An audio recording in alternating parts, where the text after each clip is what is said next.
new year. Uh, we're still alive. We're very thankful. And we're going to be talking today about executive orders that President Biden has signed and what y'all think about the orders that he has signed. With us is Eduardo Rodriguez from Lula, District Council 18. So happy to be here. And, Eduardo. Yeah, my name is Eduardo Rodriguez. I used to be a deportation officer with immigration. So one of the things that I definitely will be talking about is Joe Biden, President Biden's executive order of immigration, which is a big deal right now. But there are some things that we did not hear. There are some things that we need to talk about as well. One of the things that we also will be talking about is the different things that may affect us as far as work, COVID, and also the medical that we may or may not be getting through the vaccine. Those are things that are important to a lot of people right now because we have a chance to get back into work, and this is something that's going to be beneficial to everybody. So for our people down in Mexico or in the Hispanic community, yo soy Eduardo Rodríguez, un oficial de antes de deportación. Y vamos a hablar hoy de los órdenes ejecutivos del presidente Biden. Yo era parte de migración, so para mí eso es una cosa que voy a hablar mucho, es de la orden de migración. Pero también vamos a hablar de otras cosas también que afecta la comunidad de nosotros por parte de los trabajos, por parte del COVID, por parte de la salud de toda la gente que tenemos en la comunidad. So we're going to be talking about a lot of things. Most of it will probably be in English, but I can translate it and say it in Spanish if that's what you want to do. So here's how we're going to approach this. We'll start off with one of the things that happened on day one, and that is the executive order that was signed for immigration. Why is that important? Well, it's important because we've been waiting for this for a long time as far as the community goes. We've had a big fight going on inside the court with regards to DACA because DACA is one of those items that is good. A lot of the people that are using it or benefit from it, they are not at fault. They did not have a choice. They were little kids when they were brought into the U.S. They didn't even know they were in the U.S. when they first got here. They just figured we moved to one place to another. They didn't know. And then as they grew older, they got this benefit to stay here and maybe get a job, go to school. And those are great things. But you can't rely on DACA alone. You got to get the DACA to stay and then find something else that can give you the benefit of residency as quickly as you can. Now, why is that important? Well, it's important because here recently, one of the federal courts told the last administration that they had to renew taking applications as if they just started the program yesterday. So that means that a lot of people who didn't get a chance to put in for it the first time now have the opportunity to do that. And Biden has said something very important to everybody. I got off the phone with one of the supervisors, a good friend of mine from ICE, and he was telling me that they received a memo, a letter, an order from the president saying they will not arrest, they will not deport, they will not detain anybody new and anybody who does not have special felonies. So that means pretty much everybody has a chance to walk around and go any place they want to in the U.S. so long as you're not going to have a felony that's seen by immigration to be something that needs you to get out. For instance, a gang member, a murderer, that kind of stuff, you're going to get arrested and deported. Anything else? No. And that's good for 100 days. That is 3 months and 10 days. So, meantime, if there's anything out there that you can think of, you've got to sign up. What is a good thing to sign up for? Obviously, DACA. If you can get it, sign up for it. If you're not able to get DACA, try to get yourself a student visa. They're really easy to get. Go to a university, ask to speak to one of the counselors. The counselors usually have the authority to fill out the paperwork for the student visa. They sign it, they recommend that you are given the visa, and they send it off to ICE. ICE then approves it, and you get it. It really is that easy. And about 90% of the people get the visas. The other thing, too, nursing. If you want to, be able to help us out in our communities, then nursing is one way to go. You can literally go, like here in Houston, to the University of Houston, who has a brand new nursing program, and ask to become a student, and they can ask for an H-2B visa for the medical deal. It is also the same thing with the teachers. HISD and a lot of the ISDs in Texas will help you get your teaching visa so that you can go ahead and stay here and become a teacher. Now, the teaching visa, the nursing visa, both give you a chance to get residency at the end of 3 years. The student visa does not. But once you graduate from school, you might be able to get a job in one of the other ones that do allow you to get that. So it's something to look at. Um, Again, also, a lot of you may be married who are eligible for DACA or already have some type of visa. If you are, start putting in for your residency because while you have the opportunity to stay here and do your interview here, now is the time to do it. If you try and wait, what's going to happen is you will be asked to leave the country and have the interview done in your country. 80% of all interviews for any kind of benefit that is done by the Department of State, which means outside of the United States, are denied. So if you want to get approved, you need to stay in the U.S. and do your interviews here in the offices in the U.S. because the rate here is anywhere between 80 to 95% approval. That's pretty good, and that's what you have to start looking for. So immigration-wise, there's a lot of things that are going on, and hopefully that we'll be able to move forward. We've all heard about the 8-year path to citizenship. It may or may not happen yet, but it is something that they're talking about, and it is something that might be, doable. I can't tell you that it's going to be perfect because, as you know, President Biden is talking about people that don't have the visas, that don't have benefits, that are here with undocumented, about 11 million people. But there's a lot of people already in the system who already have their visas applications in and applications for other benefits. So what happens to them? Do they have to stand behind these new kids? I don't think so. I think they'll probably get moved ahead and probably get the residency and stuff a little bit faster. But you got to remember, we're talking about the U.S. government. The government doesn't do anything for free. And if they say they're going to give you something, be ready to lose it. Because if you can get it, there's a good chance you can lose it just as fast. So if you get it, don't get in trouble. And if you get in trouble, find somebody who can help you. And there are a lot of good people out there, and there's a lot of bad people. So be mindful, learn, and you'll be okay. Definitely. If for some reason you get into trouble, contact Edward. He's a really great person, and he will be able to help you. Right, Edward? And Yes, I'm here to help anybody that needs any help. Yeah. yeah, and definitely, we're hopeful that this new administration is gonna do something with immigration that they're gonna provide, more protection and hopefully do an amnesty or and definitely protect more those DACA students and people. And we're hopeful and we are watching and we're waiting as well. But I know this is politics and hopefully things will get done.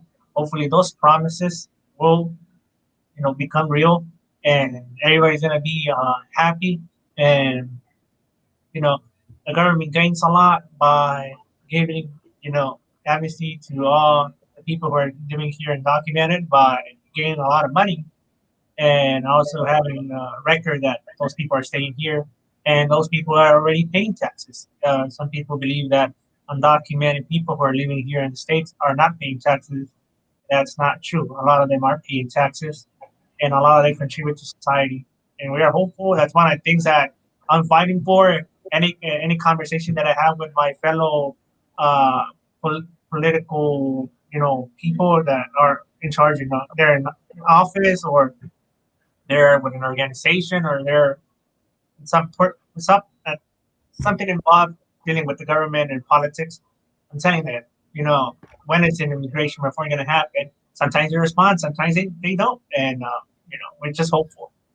And, that there's been other executive orders and things.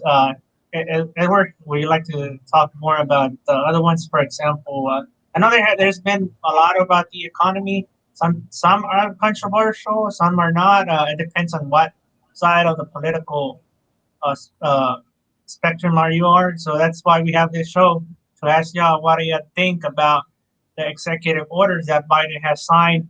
If you can, drop a comment and we'll be happy to discuss it, and state your reason why you think it's good, why you think it's bad. Yeah, let me talk about that. That'd be great. The executive order that they put out right now, as far as the economy goes, there's a couple of things that we have to look at. Number one, of course, is trying to figure out a way to put money back into the society, into the communities, so that we can have some money to work with. Because a lot of people are still staying home. A lot of people are still don't have the vaccine shots to go back and do things they want to do. So they're talking about giving an additional $1,400 to everybody in the U.S. They're talking about being able to bring back some of the restaurants and businesses that have been closed because of the COVID. Many cities are now looking at maybe opening those things up or giving owners an opportunity to do that. We're talking about Philadelphia, Chicago, LA, and some others. So things are starting to look good as far as that goes. But does that mean that everything's going to be great? Why? Well, one thing you guys got to remember, like I told you, the government, whatever it gives you, it can take away. Well, there has never, ever, ever been anything that this government has done with regards to money that it didn't get it back. So they gave you $600, they gave you $1,400. It's not free. Sooner or later, you're going to have to pay for it one way or another, either through a tax hike, or they may just ask you for it right back. You may go out there and file your paperwork next year and say, look, man, I want to get $10,000 back. And then the government says, oh, look, you're making money. We're going to go ahead and take our money back. It just happens, guys. That's how it works.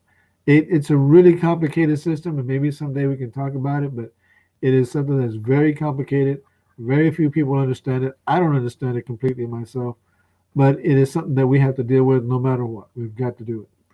So that might be one of the deals as well. Another thing, too, is some of the businesses that have a lot of employees are being asked to either slow down or even shut down projects that they're working on. One thing that we know of is the Keystone Pipeline. Now, Keystone Pipeline brings oil all the way from Canada down to Texas. That thing has roughly around 10 to 15,000 employees from Canada all the way down to Texas, and they get paid very, very well. So wherever towns that they're living in right now, they spend money there. They go out there to the restaurants, the movies, whatever. They've got tons of money. They buy brand new cars and houses and trailers, live and go wherever they need to go. But the president on day one signed an executive order stopping the key pipeline. They said that they didn't want it. Um, so now we have literally tens of thousands of people who don't have a job. And they were paying on their cars and paying on their houses, sometimes $400, $500, $600 a month. Now they can't do it. So guess what's going to happen? Those houses, those cars, those trailers will be repossessed. A lot of them will. Those guys are going to have to go out and find jobs and doing things that they didn't want to do. And they're not going to make the same amount of money that they were making with the oil companies. The oil companies are not happy either. Because they're going to have less people to deal with that, and that means that they're going to have less oil coming in from Canada. They have to utilize oils that they have here in Texas and other locations to kind of make up the difference. But with fewer people, that means you're going to have to run the factories 24/7. And you're going to have to use the people that you got there 24/7, which is more overtime. If they get hurt, that's medical. If they have an explosion like we've had here recently in Houston, costs money, insurance, rebuilding, all that, and then the time it takes to get it back online. Well, why is that important? Because that increase in money that they have to spend, it comes out of your pocket in the form of higher gas prices. Right now, the here locally, there's one place that has gas for 1.99. But if you drive down the road, you can see some right now for 203, 204, 205, 206, and some even higher depending on where you're at. So be expecting that to go back up. We may even hit $3 by the end of summer. I don't know. I don't deal with money or oil, but just an average person like you guys, and I look at it and that's a really good chance I'm going to end up paying more money. That's what it's telling me. So the stuff that he signed into law for the economy may have some good stuff, may not have some good stuff. Either way, understand, if the government is involved, the U.S. federal government is involved, sooner or later, in the end, the only one who wins is the U.S. government. Interesting. Yes, definitely. And yes, that Keystone Pipeline, that executive order that shut it down. I saw that a lot of people were against it. So a lot of people were forward, and were saying about the lost jobs that they were in oil, and they were working, hard working people, and they know that those jobs are lost, and now they're thinking what they're gonna do with their lives. It's one of those questions in politics. Whenever, in terms of the environment, uh, we know that we would like for the environment to be, protected, and we would love to have that done. But at the same time, there's people, and there's like myself that believe that need jobs. People who need jobs. People need to live a good life. They have to work. They have to provide for their families, and now those people are out of a job. And although respecting the other side of the political spectrum, and I don't know what do y'all think, the public? What do you think about the executive order sign? And I was just stating my opinion that it's good to protect the environment, but at the same time, you have to be considerate of the people who are working there, that they just lost their jobs. Yeah, the thing too is that we have a lot of times we forget that there's a lot of people that are involved in this. It was 10 or 15,000 people that lost their jobs because he signed that paper for that the pipeline. But that wasn't all the people that lost work. It wasn't all the people that lost money. Because see, those people, when they get paid, they go out in the community and they go and they spend money at the little restaurants, the mom and pops. Now those guys are not going to be there because they're not there anymore. And that money is not going to go to mom and pop anymore. So mom and pop's going to start losing money. The people that used to, bring in gas to the gas stations and stuff so these guys could go and gas up their personal cars, those guys are gone because they're not going to be able to sell anymore because their customers are gone and they will eventually die out as well. On top of all that, these people were staying in very nice homes, trailer parks, and again, had brand new vehicles. So they paid a lot of taxes in the local areas, the school board taxes, the medical taxes, the county, city. Those cities are going to be hurting for money because now these guys are gone. And if you're a little bitty town, I would say maybe 2,000 or 3,000 people, and you have, say, even 50 employees from this big company, each one of those employees probably makes about $160,000 to $170,000 each, and they would spend probably about $40,000 to $50,000 in a year in the local community. At 10 people, just 10 people, that's $400,000 gone that they are not going to get. So those are things that affect our communities. So when a president or anybody says, "Hey, Let's change this. Let's raise this. Let's make people do that. Somebody has to pay for it. Even though we want and we think it's a great idea, I mean, literally a great idea, somebody's got to pay for it. And that ends up costing somebody their job. Example, we have somebody who said, and they're going to push it, and Biden says he's going to push it. He wants $15 an hour minimum wage. If I have 10 employees at $15 an hour, that's $150 an hour that I have to pay. Most people in any business work about 8 hours. All right. So let's round it off to 10. That's $8,500 a day. All right. That we're looking somewhere in that area. Then you go out to the week and you go out to the month, and before you know it, I can't afford you guys no more. You guys have to go someplace else because I can't afford it. So I go back to sweeping and mopping and cooking and doing whatever I got to do to keep my business going because I can't hire you no more. $15 killed me. And because you have to remember, it's not just $15. That's what the government wants me to pay you. And because depending on what business you're in, I don't get a chance to put all the taxes out. So I still got to pay. I have to pay workman's comp on top of your $15. I have to pay the FDIC on top of your $15. Social Security on top of that. If you decide to start a 401k and we offer a 401k, I still got to pay that. So, it's either you or me. And I created the business for me, not for you. So guess who's going to lose their job? Not me. I got a family I got to take care of too. And I'm sorry that you have one that I can't help you with no more. But you need to go talk to the people up in Washington who said $15 was a good idea. It isn't. Again, let me say this. I would love everybody to get paid $15. But realistically, it may not and probably isn't going to work.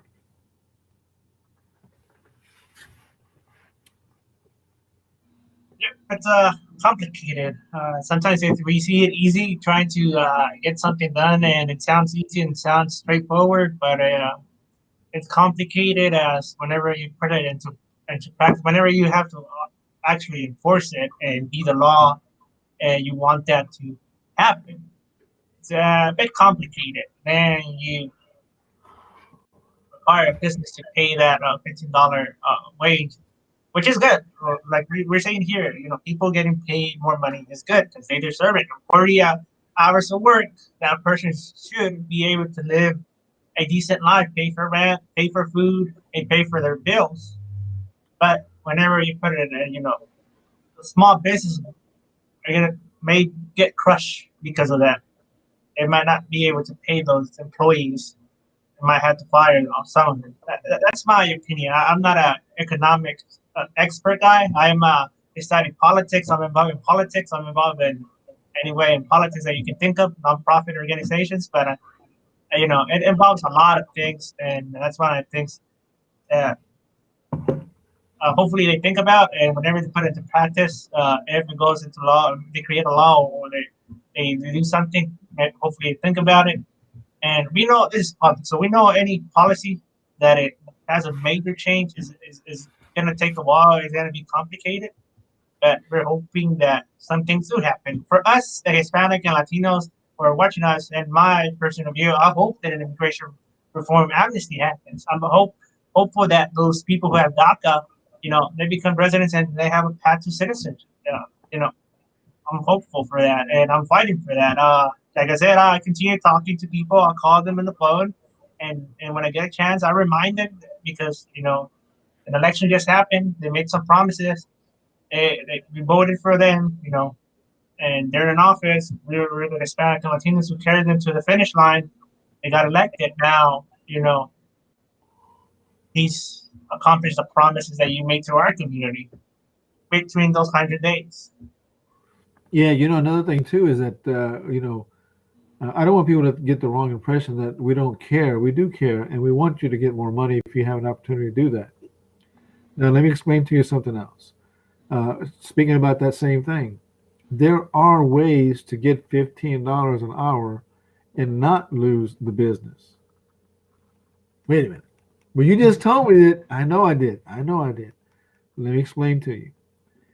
If you run a mom and pop shop, regardless of what it is, a restaurant, supermarket, a lawyer's office, whatever, if it's a mom and pop and you need to pay $15, well, the only way you can pay $15 is you got to raise your prices and make your clients pay for it. They got to give you money so you can give your employees more money. That's not always a good deal, and that's why a lot of these companies are going to have a hard time and people are going to be out of work. But there is a way. I'll give you an example. We'll use a restaurant in this example. Let's say, for instance, that I have a mom and pop store. Food's good. Not great, but it's good. I can go there any day of the week and eat whatever I want off the menu, and it is good. It's like I'm at the house. It's good. That good. But it's not great. It's not worth $15 an hour. So what can we do? Well, if you're the employee who wants to get 15, go to the owners and tell the owners, what do we have to do to be more professional, to be more certified, to be worthy of more money?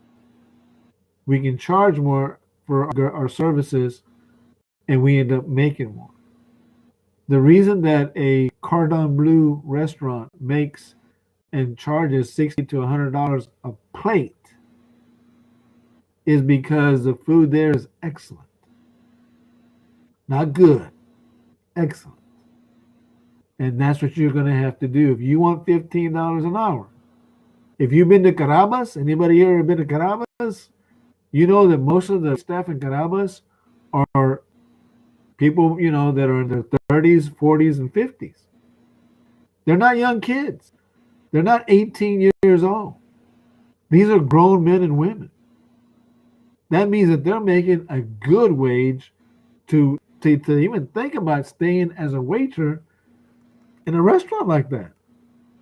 They're making damn good money. They might be making $20, $25, $30 an hour on top of the tips.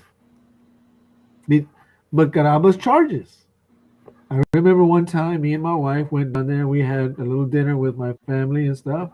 It cost me over $495. All right? But let me tell you something. It was excellent. The service, perfect. The wine, the food, the atmosphere. When I left there, I was happy. That's what I paid for. That's what I wanted when I went there. So if you're a mom and pop and you want to, get a little extra, then you're going to have to tell mom and pop, what do we have to do? Can we spend an extra $100 on paint? Can we spend a little extra and get everything cleaned up? Can we change the core? Let's look like $1 million. Then we can charge $1 million. And I can get paid a little extra. So don't think of it as a bad thing. Think of it as, how can I make myself better and my company and my community better? Definitely. Agreed. Also, whenever you go to a restaurant, just a recommendation, just give a tip to the people who are working there. They're very nice.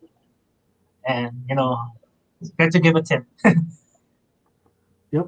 Definitely. So there is other things that happen as well. Maybe they were not executive orders, but there were like orders as well and things like that happen. And, during this first days in office of the Biden administration, we know that the United States government is going back to the World Health Organization. So that's something that is also happening. And I guess I don't know if it's 30 days, but then officially, we're gonna be full, being again part of it. And Dr. Fauci is gonna be the one who's leading that representation against the U.S. government.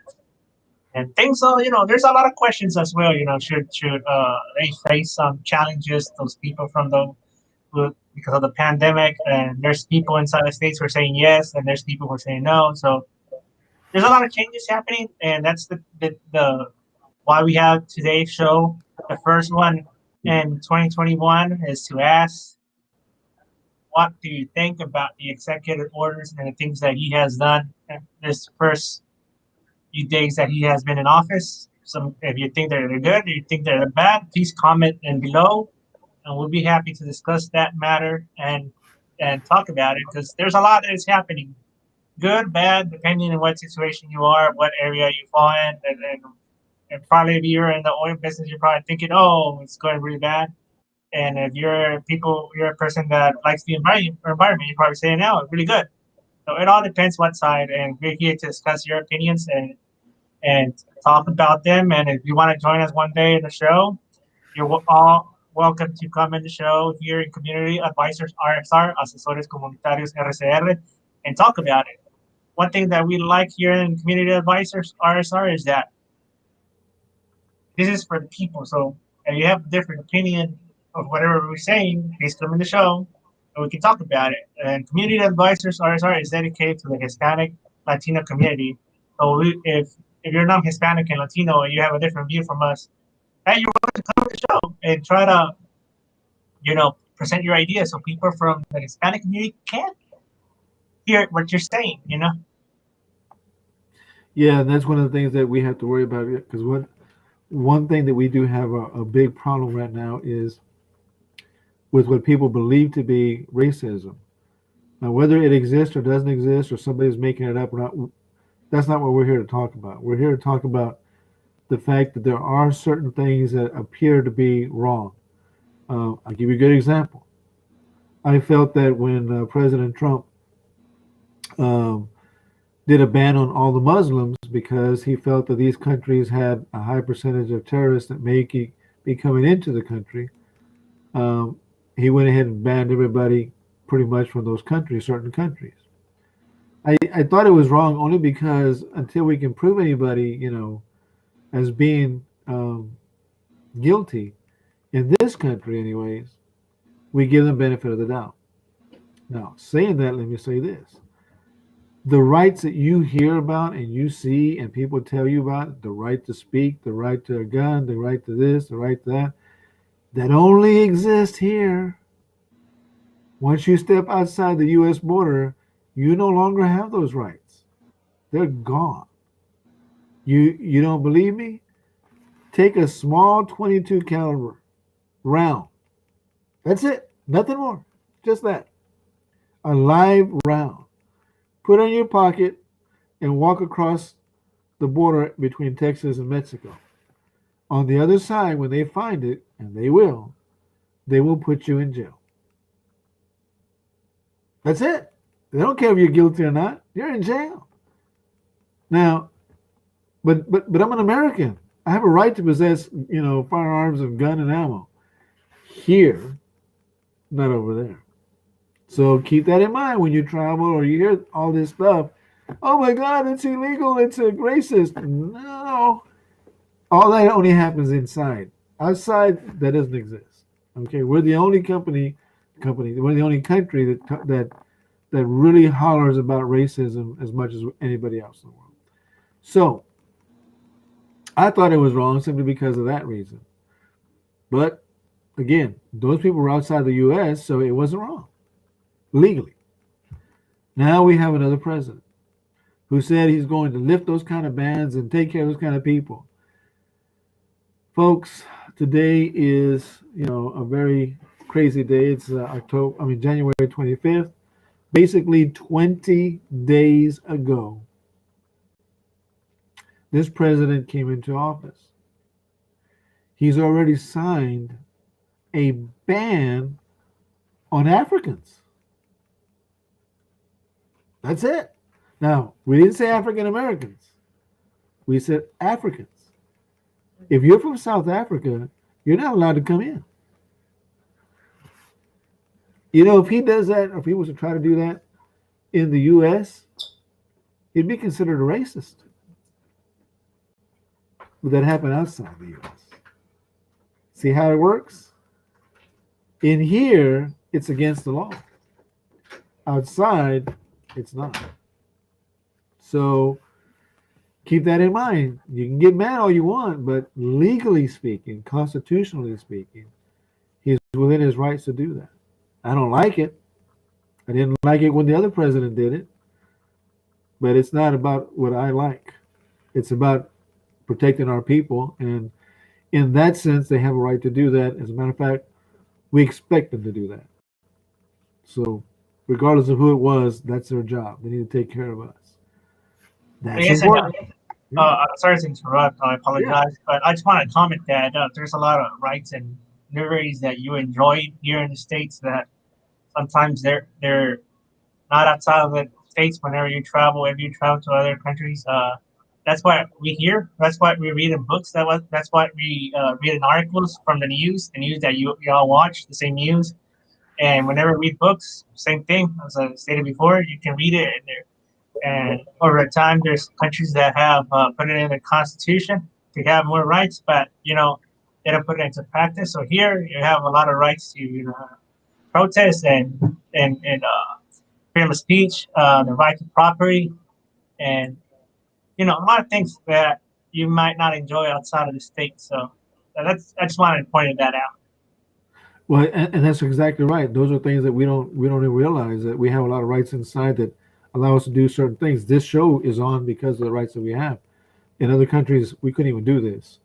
Not because it's mean. We haven't said anything bad about anybody. We said basically that I don't like this, I don't like that, but we also expressed why we don't like it and why we think that it also needs to be done. Because, like I said, I don't like the idea of banning people from South Africa, but I understand the president's reason. He's trying to take care of us, and that's his job. Whether I like it or not, that's his responsibility, and he's got to do it. But there's a lot of things else on top of that, and that is, it's not just the people. It's about uh, our fellow people, my kids, my grandkids, my son, fishing out there in the middle of nowhere, my daughters, all this stuff, my friends, my family, my colleagues, all of them. I care about every single one of them. So yeah, I may not like what he did, but I don't want to see any of my friends get hurt either. I don't want to see any of my family get hurt. So in that respect, I'll back him up. I think he's doing the right thing. Doesn't mean I have to like it though. So, but you got to remember that, like Raimundo said, you have to remember inside the U.S. these rights occur. They exist because of that reason. People love to try to get here. There are literally people dying to get into this country because of that. Right now we are the only country in the world that everybody in the world is trying to get into. Think about that. So, but does it make it right? It's not important about right now being right or wrong. It's to the guy who's trying to sneak in tonight, right now, this very second, while it's dark outside. To him, it's right. Why? Because like me, he's probably got a daughter and a son and a grandkid, and he's trying to figure out, how do I take care of my family? So, as a father, the grandfather, I get it. But when I was a deportation officer, I had a job to do, and I had to do my job. So think about these things when we do all this stuff. It's unbelievable the stuff that we have in this country that we can work with. We've got some smart people in this country. We can solve any problem we want to in this country. Some people don't want to do that. Why? There's no money in it. You know that? You know that if you walk from here all the way across from one ocean to the other, and all you do is just say hi to people, there are going to be people that will not say hi back. It doesn't cost anything. Nada. They have to like you. They're only going to see you for a split second. However long it says, or however long it takes to say hi. That's it. That's all. And they won't even do that. So think about that. And keep in mind too that we get caught up sometimes in a lot of things that really don't either make sense or somebody else has already done it. And my question to you guys is, how come you didn't listen? How come you didn't read? Raimundo made mention of the fact that we read over here, we talk, we discuss, we learn. We want to pass that information on so that we can do better. I give you an example here in Houston. The NPR here, or was it NPR? Yeah, the NPR correspondent here in Houston was talking about Houston Police Department, and she made a study of all the shootings that have been going on for the past couple of years or something like that. I don't know exactly the same timeline, but what she found out was most of the officers were under 25 years of age. Almost 90% of the officers were rookies. That means they were less than 1 year on the force. She said that there was literally one guy, one officer, out of all those shootings, one officer who literally graduated from the academy 6 hours earlier and was in the fight and shot somebody. Wow. And she couldn't understand why. She's looking into her statistics and she's looking into all this stuff, all the research she did, and she's determined to find the answer. I don't know who she is. I didn't get a chance to call into the radio show that I was listening to. But, the bad part is that that study has already been done by Northwestern University in 2014.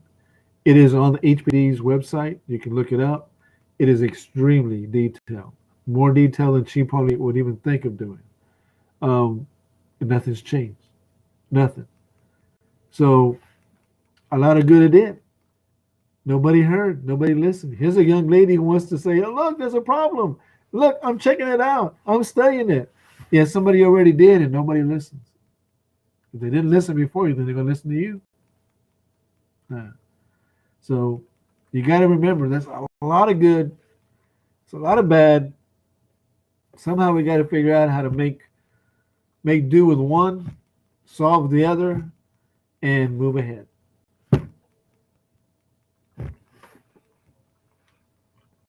Definitely. Once again, I would like to invite those who are watching us.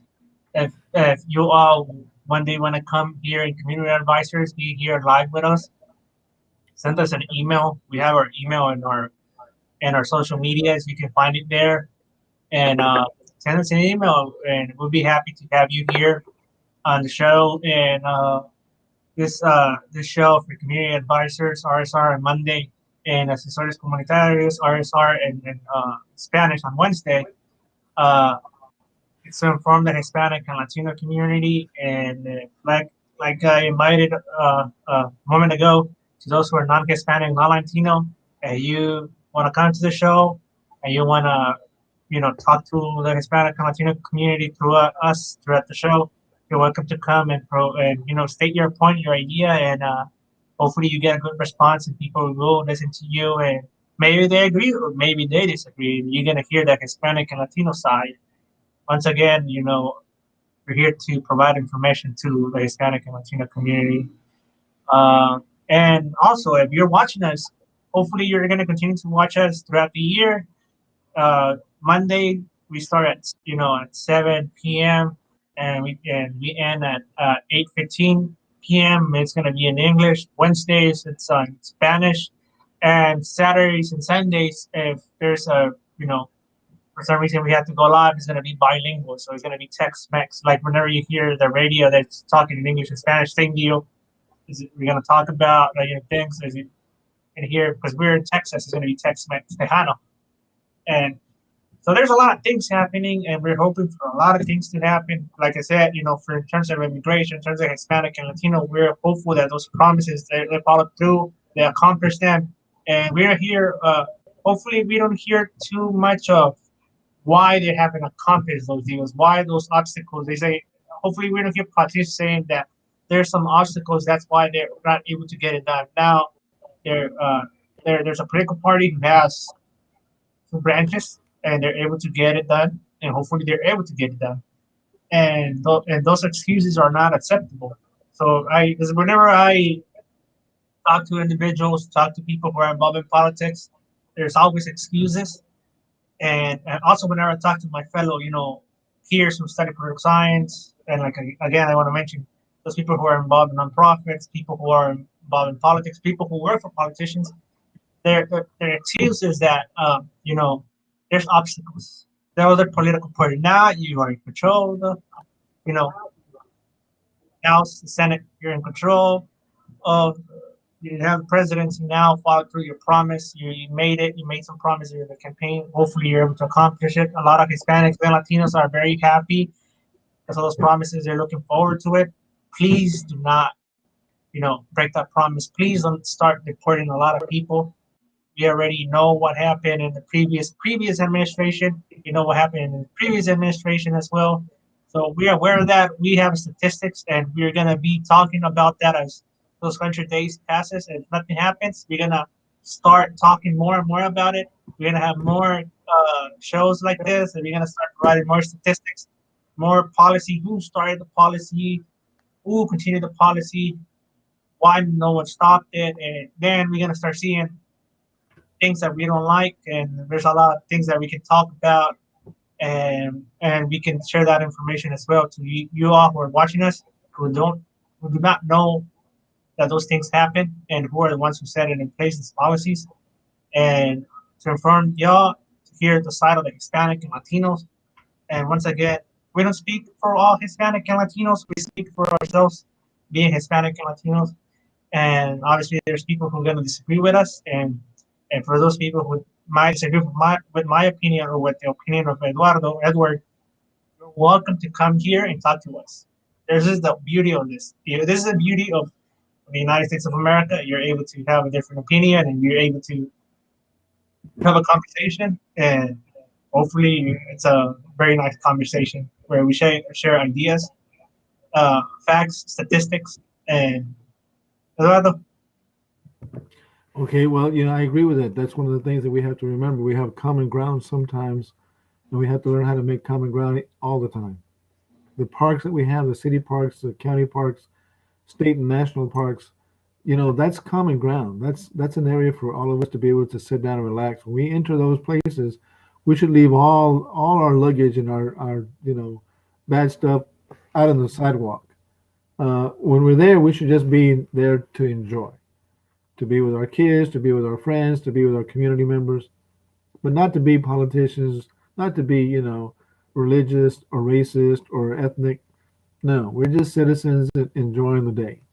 And then that little bubble that we're in, when we leave it, then you can go back to being what you were. But while you're in that bubble, just enjoy life. Don't worry about whether this guy is black or brown or, if he likes Chinese food or if he likes, I don't care.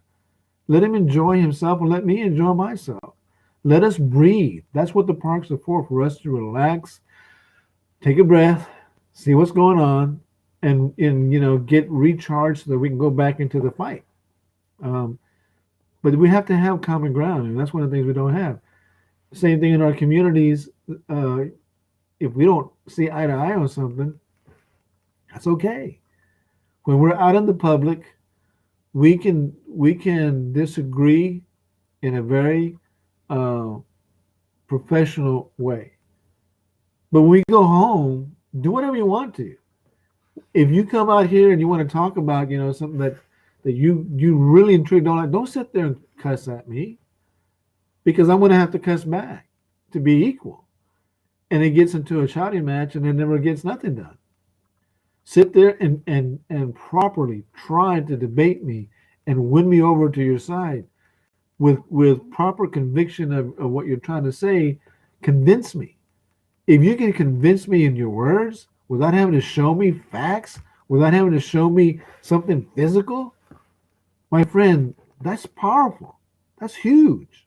I want to be on your side because that's what I want. I want somebody who can sit there and beat me, best me, and make me better. So, but when you go back home, you can scream and holler and cuss all you want. But out here, be a professional, be a human being, be a citizen, be a Hispanic, be whatever, but just be courteous. And let's try to get this done. I don't want to be right all the time. I don't want to be wrong all the time. And guess what? I don't think you do either. But in the end, somebody has to lose. Somebody has to give up. Think about that. All right.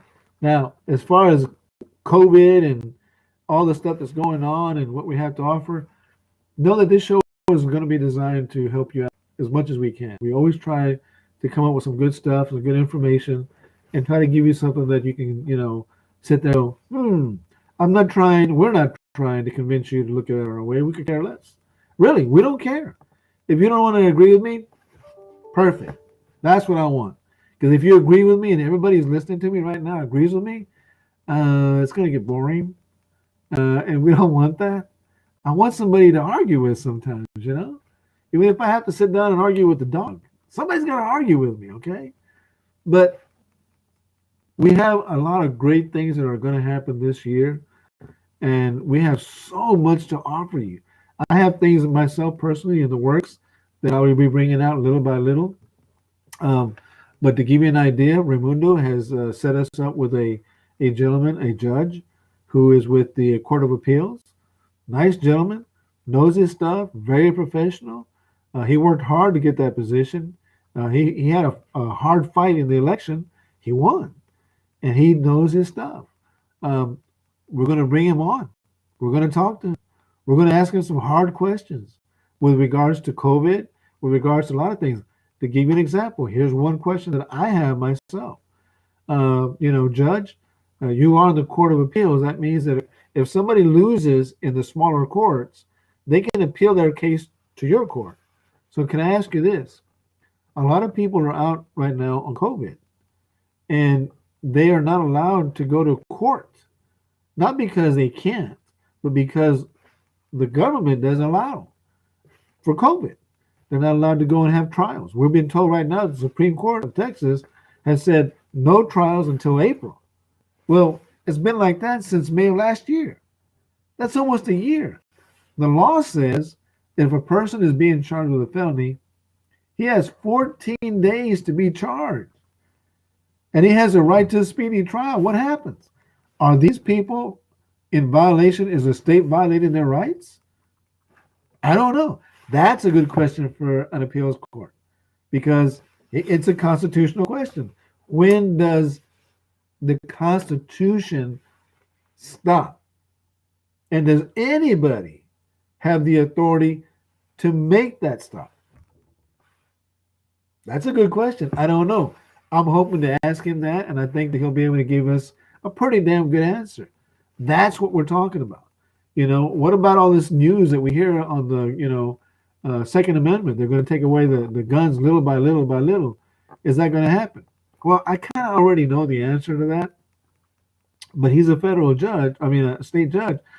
He'd probably have a more legal way of saying it. It might make a lot more sense than what I would say. I'm not as smart as he is, so what I say may come out, one-sided. I don't mean that way. But as a judge, they know how to say it so that everybody's happy. And that's another question we're thinking about doing.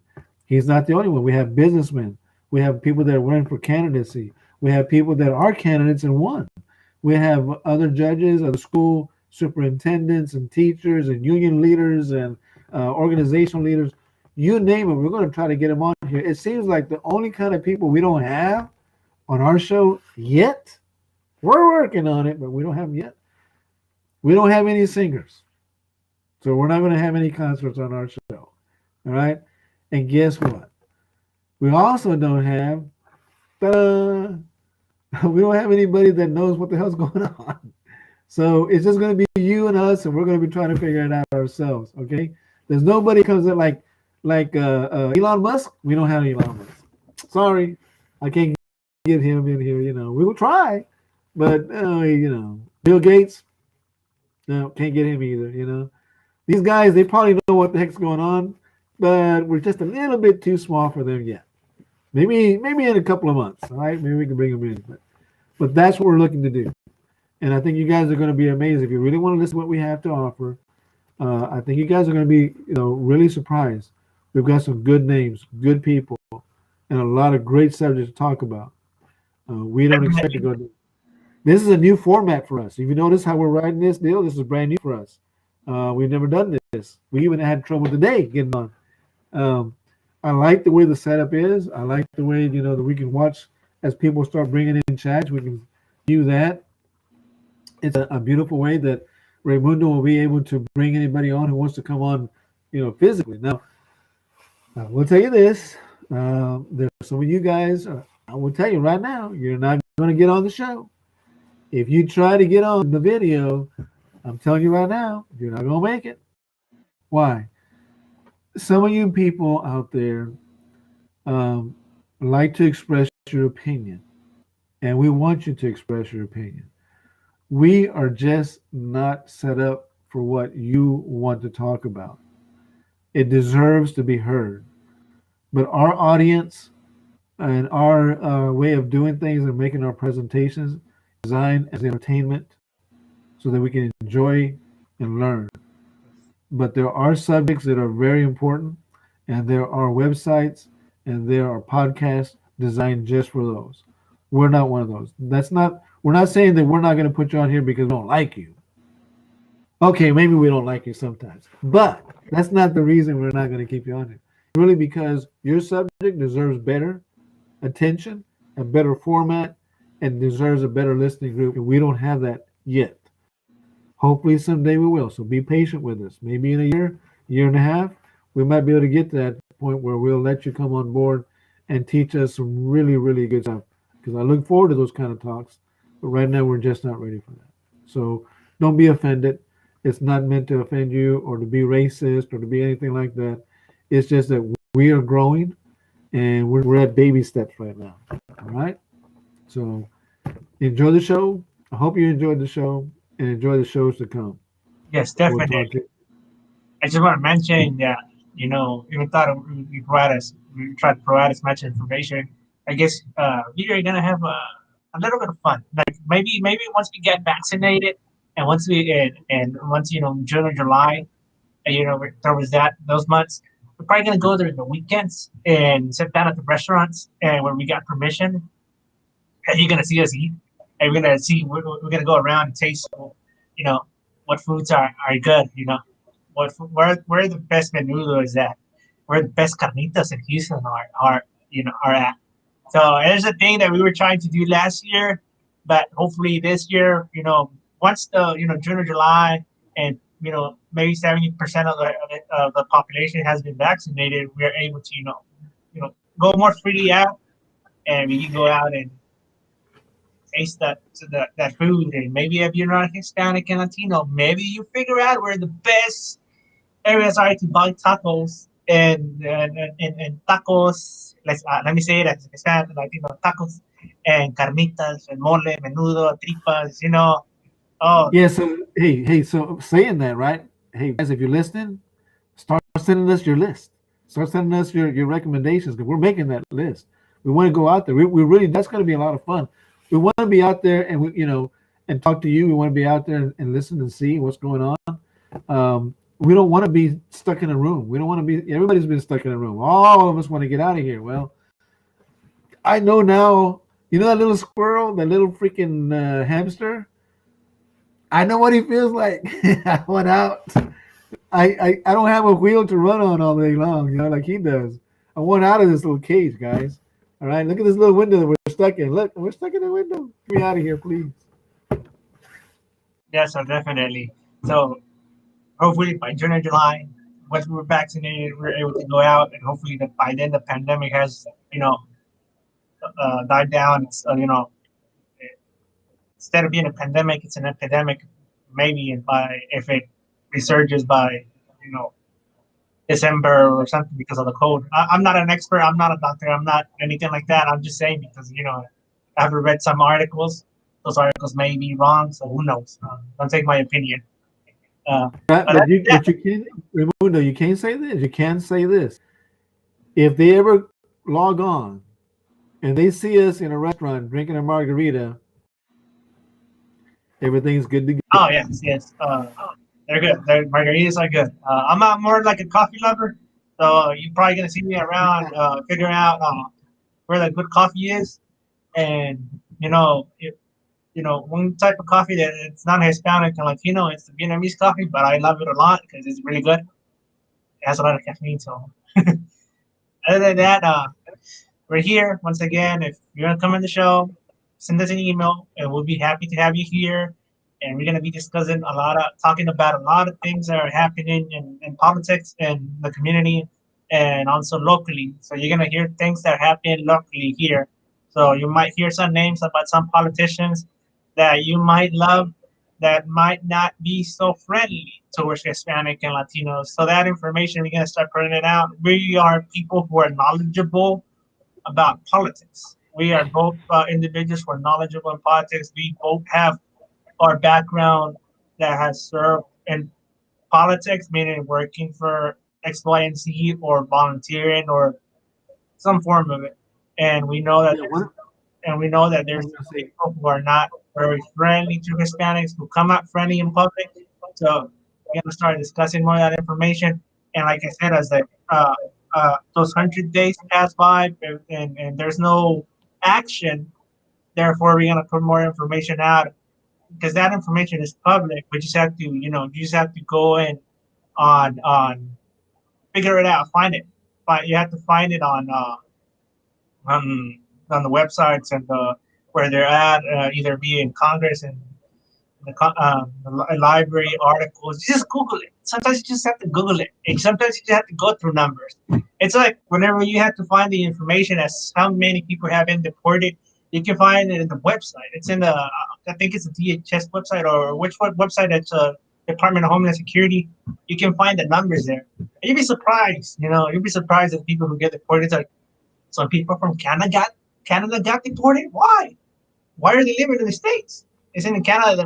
Some people argue Canada, they have better lives. So, yep, that's the kinds of things that we have. yeah, Yeah, yeah. so definitely. So to everyone, thank you for watching us. Follow us on our social media pages. Follow us on Twitter, Advisors RSR, Instagram, Community Advisors RSR. You know, uh, Follow us on TikTok as well, Community Advisors RSR, Yeah. on So LinkedIn. so we have a lot of things like that that we're getting ready to bring on board. We are. Yeah. Definitely. All right, everyone. Peace out. Safe night. Stay safe. There's still a pandemic going on, so please wear your mask. Use hand sanitizer. If you get, follow all those things that you have to follow. And to the people who are watching us outside of this nation, outside of the United States of America, for people in South and Mexico, Central America, and South America, hasta luego, and people from Russia who are also watching us, hi and goodbye. And people from here in the States, thank you for watching us. Eduardo, any final words?